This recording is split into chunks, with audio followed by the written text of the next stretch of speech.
రాజీవ్ నా కుమారుడు, మేఘన నా కూతురుతో సమానం.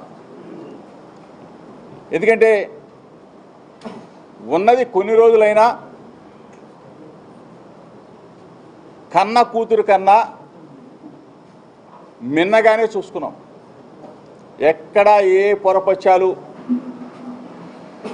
మా మధ్య అయితే ఎక్కడా లేవు. రాజీవ్ మేఘన మధ్య ఉన్న విభేదాలు అవ్వచ్చు, పొరపచ్చాలు అవ్వచ్చు, మాట తేడా అవ్వచ్చు, వాళ్ళ మధ్య ఉంటే ఉండవచ్చు. మేము మా కుటుంబం చక్కగా గౌరవించడం, చక్కగా సొంత కూతురులాగా నేను కానీ నా భార్య చూసుకున్నాం. ఈ పరిస్థితుల్లో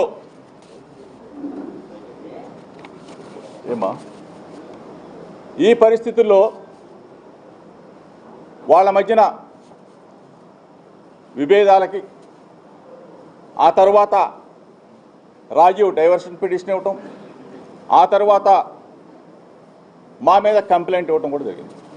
అంటే యావత్ కుటుంబం మొత్తం కూడా 11 మంది మీద ఎఫ్ఐఆర్ నమోదు చేయడం కూడా జరిగింది. దీనికి సంబంధించి పచ్చని కుటుంబం, మంచి కుటుంబం, ఒక పొరపచ్చం. ఈ క్రమంలో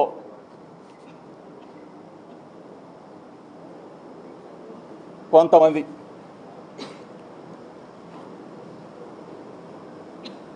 ఆ కంప్లైంట్ దరిమిలా ఈరోజు నెల రోజులు అవుతా ఉంది.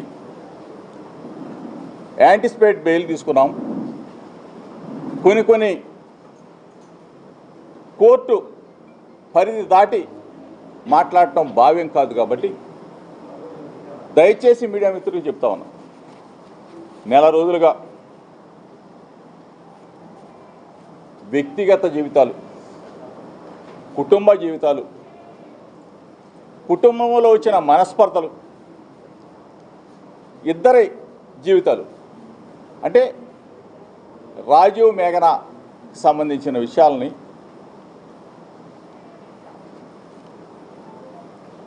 ఎంత అడ్డగోలుగా, మనసుని క్షోభ కలిగించే విధంగా, మానసికంగా చంపేసే విధంగా కొన్ని, అందరినీ అంటలా దయచేసి, కొన్ని మీడియా ఛానల్స్, కొన్ని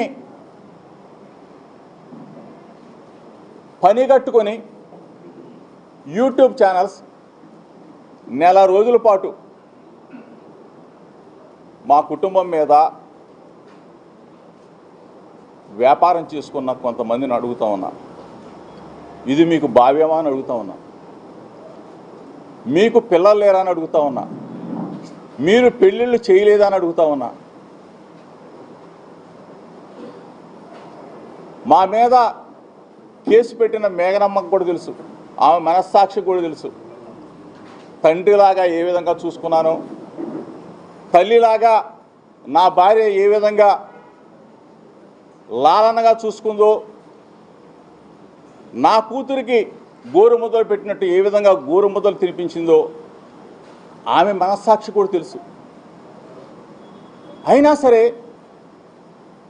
ఎఫ్ఐఆర్కి సంబంధించిన మీరందరూ కూడా చూసుంటారు.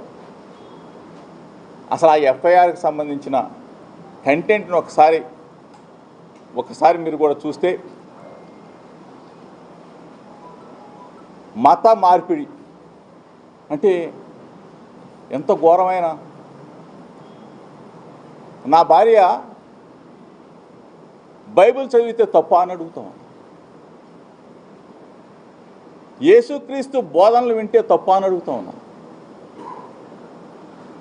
మేము తిరుమల వెంకన్న దగ్గరికి వెళ్తాం, శ్రీశైలం మల్లన్న దగ్గరికి వెళ్తాం, అమ్మ కనకదుర్గమ్మ దగ్గరికి వెళ్తాం, కాశీ విశ్వనాథుని దగ్గరికి వెళ్తాం, యోగా హోమాలు చేస్తాం. అన్నిట్లో నా భార్య పాల్గొంటుంది. అంటే ఎక్కడైనా ఫలానది చెయ్యకూడదని చెప్పేసి మన రాజ్యాంగంలో ఉందా అని చెప్పి అడుగుతా ఉన్నాం.